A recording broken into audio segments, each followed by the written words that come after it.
بسم الله الرحمن الرحیم. تاسو ګورئ وایم اس لرنرز د خیبر پښتونخوا ټیکسټ بک بورډ پېښور اردو جماعت اول د فرست کلاس سټوډنټانو السلام علیکم. جماعت اول علم دی دلته سره راغلی شد راغلی دی.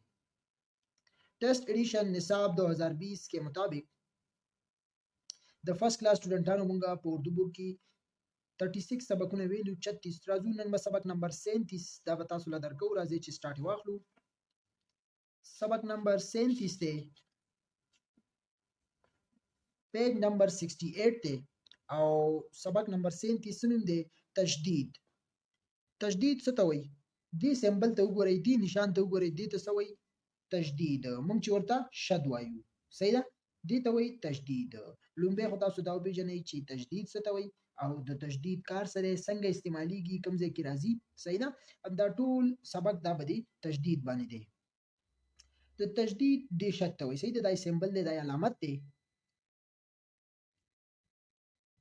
نو چې کله دا تشدید راشي یو ټکی سره، هغه ټکی به موږ دوباره وایو، ډبل به وایو، صحیح ده؟ خو په لیکلو کې به ډبل نه لیکو، صرف به په ویلو کې هغه ټکی ډبل وایو، دوباره به وایو، صحیح ده؟ لکه دلته وګورئ دا څه لیکلي دي، الله جل جلاله. ګوره الله ټکی کې وګورئ، الله دلته لام باندې تشدید راغلی دی، شد راغلی دی، خیال هم دی؟ لکه اول وجنګېږي ال وجنګېدو، لام ویل شو، بیا نو لام سره بیا ویل شو الله، دې ته څه وایي؟ تشدید. دغه شان دی خو ګورئ جل، ګوره لام سره ویل شو جل، جیم او لام جل، او بیا لام سره ویل شو لا جل لا، بیا دلته ګوره جلاله. نو دې کې ګوره څومره تشدید استعمال شوی دی. نیکسٹ بیا دی خو ګوره دی خو اصلي کې ګوره حضرت محمد رسول الله خاتم النبیین صلی الله علیه و اصحابه وسلم، زمون د خو پیغمبر صلی الله علیه وسلم نوم لیکلی دی، ٹھیک ده؟ اوس په دې کې هم ګوره بار بار تشدید راغلی، دلته هم راغلی دی، محمد کې ګوره تشدید استعمال شوی دی، الله نوم کې راغلی دی، دغه شان نبیین کې ګوره دلته دوه ځل راغلی دی، نو بار بار دغه شان بیا دلته هم راغلی، دلته هم راغلی، نو پنځه شپږ ځل په دې کې تشدید استعمال شوی دی، صحیح ده؟ تشدید به دغه لپاره استعمالیږي چې کوم ځای کې راشي هلته به هغه ټکی دوباره وایي، لکه الله لام دلته موږ دوه ځل ویلو، جل دلته هم لام موږ دوه ځل ویلو، ګوره محمد میم باندې دلته راغلی دی محمد، خیال هم دی؟ نو دا د تشدید کار دی چې کوم ځای کې راشي تاسو به هغه دوباره وایي، خو دغه سیسته به خیال کوئ په لیکلو کې به دوباره لیکئ نه، لیکئ به یو ځل، ویلی کېږي به دوباره ډبل. ټیک شو؟ راځو دې ځای ته ګورئ، پکچر ته لومبې وګورئ، دا د څه پکچر دی؟ دا د بیټ پکچر دی، صحیح ده؟ بیټ موږ چې په کرکټ کوو، ماشومان لګیا وي خپل کرکټ پې کوي، صحیح ده؟ ګورئ لاندې ورته څه لیکلي دي، بی لام او لام الف، ګوره بی زبر لام بل، بی زبر لام بل، لام الف لا بلا، بلا څه ته وایي؟ بیټ ته وایي. اوس دی بلا کې ګورئ دلته هم تشدید راغلی دی، شد راغلی دی، همدا ټکی ګوره دوه ځل راغلی دی، ګوره بل یو ځل لام ویل شو او لام الف لا لا، نو بیا لام ویل شو، دوه ځل دلته ویل کېږي بلا، ټیک شو؟ چې کله یوازې دا ټکي دي کوي جدا جدا داسې به راځي چې کله یو ځای شي بل لاته جوړ شي، ټیک شو؟ نیکسټ ګورئ دا یو ډبې دی، ګوره دال زبر بی ډب بی الف با، نو ګوره ډب با دلته بی باندې ګوره تشدید راغلی، شد راغلی دی، ډب با، ټیک شو کنه؟ دا یو ډبه ده. نیکسٹ ګورئ بیا جملې راغلي، ګوره یو جملو کې استعمال کړي، یہ بلا باری ہے، دا بیٹ یادی، یہ بلا دا بیٹ وی باری ہے مطلب دروند دی، باری دی، ٹھیک ده کنه؟ نو یہ بلا کې بیا تشدید راغلی دی. نیکسٹ ګورئ نون زبر نه او بیا نون باری شکل راغلی نه، ګوره نو دا چې راوځي شي نون باری شکل چوټي یې نننی، ګوره نون باندې تشدید راغلی دلته، خیال هم دی؟ نننی څه ته وایي؟ چایلډ دپاره استعمالیږي، ماشومانو دپاره، خو دا نننی نو فیمیل دپاره به دا استعمالیږي، صحیح ده؟ ماشومانو دپاره نننا. نیکسټ ګوره نننا همدا ټکی دی، خو دا د هلک دپاره استعمالیږي، دا د جینۍ دپاره استعمالیږي، صحیح ده؟ وړوکی یادوي، ماشوم یادوي، نننا. نو ګوره نون دلته دې دپاره هم تشدید راغلی، شد راغلی دی، صحیح ده؟ دا به تاسو دغه شان وایي، نننی، ټیک ده کنه؟ لکه دا به تاسو وایي دغه شان، خو لیکلو کې به ډبل نه لیکئ، ښه سنګل به لیکئ، ټیک شو؟ بیا نیکسٹ ګورئ بیا جملې دي، ننی دودھ پیتی ہے، ننی کې ګورئ تشدید بیا راغلی دی، صحیح ده؟ ننی دودھ پیتی ہے، همدغه ماشومه لګیا ده، ننی وایي هغه څه کوي؟ دودھ څکي، پی څکي، ټیک شو کنه؟ بیا نیکسٹ ګورئ ډبې میں دلیا ہے، डब्बे کې ګوري تجدید بیا راغلی شد ډال دې زیر دې بی شد دې او بړی یې دې ګوره ډبې می دلیا ہے دلیا څه ته وایي دا د غنمو نه جوړیږي ګوره دا دغه شان ښایسته کیر په شان وي او بیا پکې پیم واچوي که نه پلیټ کې واچوي بیا پکې پی واچوي مکس کړي دې نه علاوه دې کې مختلفو دا وسکې او خواږه څیزونه دا هم پکې اچولی شي یو ښایسته کیر غوندې جوړوي خلک ښه نو ډېر زیات فایدهمند دی انرژي دپاره خلک استعمالوي صحیح ده نو ډېر زبردست خوند کوي دې پکچر کې تاسو وګورئ دا دی دې ته څه وایي دې ته وایي دلیا دا د دلیا پکچر دی خیال هم دی ستاسو مایند کې به راغلی وي دا اکثر خلک نه پېژني خو دا کلیوال خلک یې پېژني ښه چې د چا پټي مټي وي که نه او کلیوال وي دا پټي مټي دغه کار مار کوي نو بیا هغوی دغه څیزه خپله استعمالوي خوري هغوی ته پته ده ټیک شو که نه نو دې ته وایي دلیا نیکسټ وګورئ ننا دلیا کاتا ہے همغه ماشوم یادوي ننا دلیا کاتا ہے څه کوي دلیا خوري دلته وایي په ډبي کې څه دی دلیا دا یو ډبي کې پروت دی دلیا دغه ته دلیا او بیا وایي ماشوم څه کوي همغه دلیا خوري ٹھیک ده کنه نو ګوره دا جملې ټایپ دي خو په دې کې هم دغه تشدید استعمالي دی شي دا ټول مشق سبق د څه لپاره د تشدید باره کې دی تشدید پکې استعمال شوی دی نیکسټ ګوره الف زبر بی اب او بی الف با ابا ګوره ابا ابا څه ته وایي پلار ته صحیح ده کنه پلار ابو چورته مونږ وایو نو ابا ګوره په دې کې تشدید راغلی دی ابا صحیح ده یو ځل بی بیا بی ولیکئ یو ځل لیکل شوی دلته ها نور ویلې کیږي با ډبل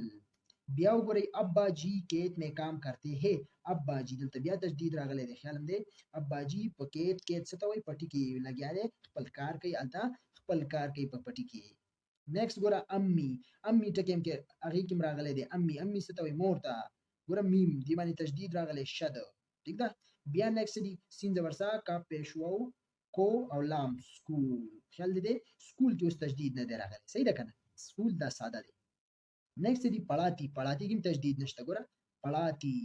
پڑھاتی سبق چې ورته ښایي پڑھاتی ٹھیک شو نو په دې کې هم تشدید نشته نیکسٹ امی جان سکول میں پڑھاتی ہے امی جان څه دی سکول کې موږ ته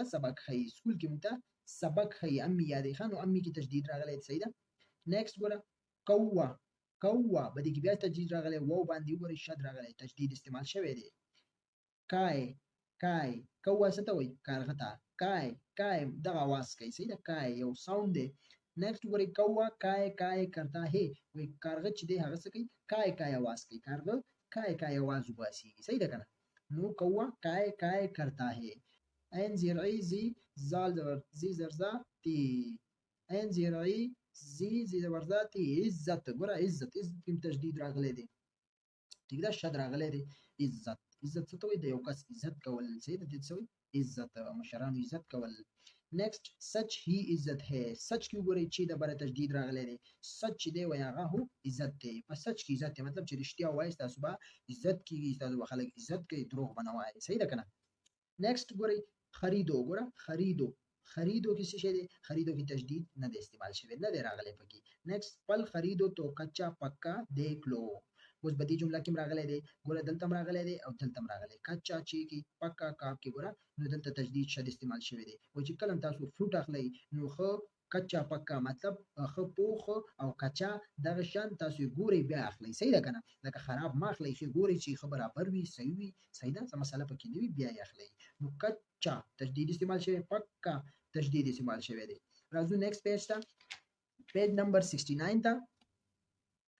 اوس داسې دی ګوره پیج نمبر 69 باندې دا تاسو یو اکټیویټي دا مچ غوندې دی په دې باندې به تاسو پنسل به راواخلئ دا به پنسل سره دې باندې به پنسل وګرځوئ او بیا به لاندې هم ولیکئ ګوره یہ بلا باری ہے مونږ وویلو دا بیټ چې دی دا دروند دی صحیح ده امی جان سکول میں پڑھاتی ہے او امی جان مونږ ته سکول کې سبق ښیي نو راځئ په دې باندې پنسل ورګرځوئ صحیح ده ټول سټوډنټس به دا پنسل سره کوئ او خامخا دا پریکټس کوئ په دې باندې ښه تشدید کوم ځای کې راغلی وي هغې دبره استعمال کوئ چې ستاسو پریکټس پې وشي صحیح ده او دی ایکسرسایز په دې سبق کې تاسو دا وپیژنئ چې تشدید څه کار کوي او کوم ځای کې راځي استعمالول څنګه کیږي لیکي به څنګه صحیح ده دا ټولې خبرې به دې کې شامل دي چې په ویلو کې به دا ډبل ویل کیږي خو لیکلو کې به دا سنگل لیکئ صحیح ده چې هغه هم ډبل ولیکئ نه دا به سنگل لیکئ صحیح ده یہ بلا باری ہے امی جان سکول میں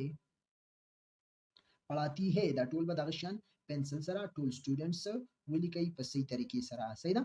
پریکټس به پې کوئ ښه سټوډنټس پڑھاتی ہے نو همدا جمله دا سنټنس په لاندې بیا ولیکئ یہ بلا تجدید راغلی دی خیال هم دی دلته به واچوئ باری ہے بیا څه دي امی په امی کې تجدید راغلی دی جان school school کې نشتا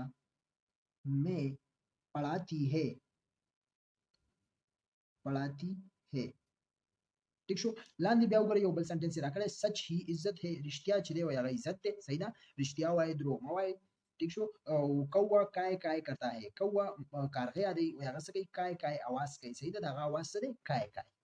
نو په دې باندې به تاسو دغه شان پنسل وګرځوئ پنسل سره به دا فل کوي تجدید راغلی دی کې استعمال شوی دی سچ ګوره سچ کې راغلی دی بیا څه دی عزت عزت کې بیا تجدید شد راغلی دی موږ چې ورته شد وایو عزت ہے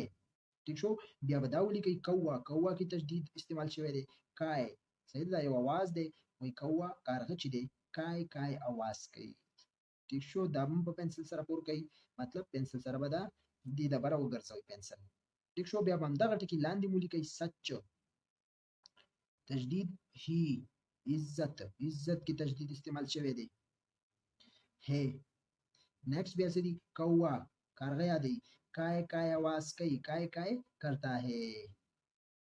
ٹھیک شو کنه دا ټول به تاسو دغه حساب سره وکړئ نیکسٹ دویم نمبر راځي ګوره کچا دې کې تجدید استعمال شوی دی نو چې کله دا راوځي چې ګوره چی او چی الف چا ګوره کاف ته چی دې چې ډبل راغلی دی نو کچا به لاندې موږ سره راکړي چې دینه سره جوړي ګوره پکا کا پکې ډبل راغلی دی نو تاسو به دا مو لیکئ سره دي پکا تجدید پکې استعمال شوی دی صحیح ده دا به دغه شان لیکئ نیکسٹ دی ګوره کتا تی پکې راغلی دی نو کتا تجدید استعمال شوی کتا سپیته وایي صحیح ده کنه پکا پوخ کچا کچا نیکسٹ دی خو ګورئ پیتا دا پیتا ټکی څنګه جوړي ګوره پی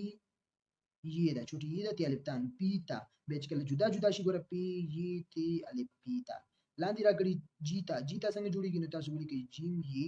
جیم چوټي یې نو جی او تی الف تان جیتا بیا به یوازې یوازې ولیکئ ګوره جیم یې تی الف ٹھیک شو دی باندې به تاسو دغه شان پریکټس وکړئ بیا سری طارق طارق ته وګورئ طارق جدا جدا دی صحیح ده طارق به جدا کوي ګوره توی الف مې ولیکل بیا مې ری او قاف ولیکل صحیح ده کنه نو دا چې کله توی جدا جدا لیکئ توی الف ری قاف طارق صحیح ده طارق طارق دا یو نوم دی نیکسٹ وګورئ څلورم نمبر نم څنګه کم ټکونه جوړ شوی دی نون زبر نا میم نم لاندې به سره کړي لب کم ټکونه جوړ شوی دی لام زبر لا بی لب بیا څه دي هټ هی زبر ها ټی هټ نو هی زبر ها او ټی لیکلی شي هټ صحیح ده نیکسٹ وګورئ پنځم نمبر هی دا هی شکل دی وګورئ هی داسې مراد دی شي داسې مراد دی شي عین دی د عین شکل وګورئ داسې دی داسې مراد دی شي پی شکل دی پی لام لام شکل دال دا د دال شکل دی دال داسې مراد دی شي داسې مراد دی شي نون شکل نون بی شکل بی شکل د مختلف شکلونه راکړي دي چې په دې باندې هم ځان پوي کوي امید لرم تاسو به په دې سبق نمبر 37 باندې پوه شوي وئ ان شاء الله بل ویډیو کې به تاسو لا مونږ درکو سبق نمبر 38 ٹھیک ده اوس سبق نمبر 38 چې وشي بیا به درکو سبق نمبر 39 چې دا مو شي ان شاء الله بیا به تاسو دا بیسیک کم پورشن دی په دې کتاب کې دا به ختم شي ګوره دې پورې سبق نمبر 39 دا به ختم شي بیا به موږ راځو خپل مین سبقونو ته هم دی او بیا څه دی نعت دی دا ټول بیا مخکې را روان دي دا دومره سبقونه چې موږ ویل دا به دي د دې بیسیک کې راتلل د فرست کلاس بیا نعت راځي بیا نور بل ایکسرسایز دی بل مشق دی بل سبق دی خیال هم دی نو دا ټول به ان شاء الله په آرام په آرام وایو تاسو خپل سټډي جاري ساتئ نو دې لپاره زمونږ بیسیک راځي ها دا ټول چیزونه دا په بیسیک کې موږ ډیټیل سره تفصیل سره تاسو له درکړل صحیح ده کنه چې دا ټول ګرامر حصہ وا دا خبرې پکې وي دا به داسې استعمالېږي دا به دغه شان وایي دا ټول سبقونه پکې مونږ تاسو ته درکړل خپل سټډي جاري ساتئ خپل کوشش کوئ خپل خواري کوئ رائټینګ باندې پریکټس کوئ رائټینګ زبردست کوي صحیح ده پیپرو لپاره خپل تیاری برابر ساتئ پیپر فارمیټ دا خصي فالو کوئ ان شاء الله بل ویډیو کې ملاویږو الله حافظ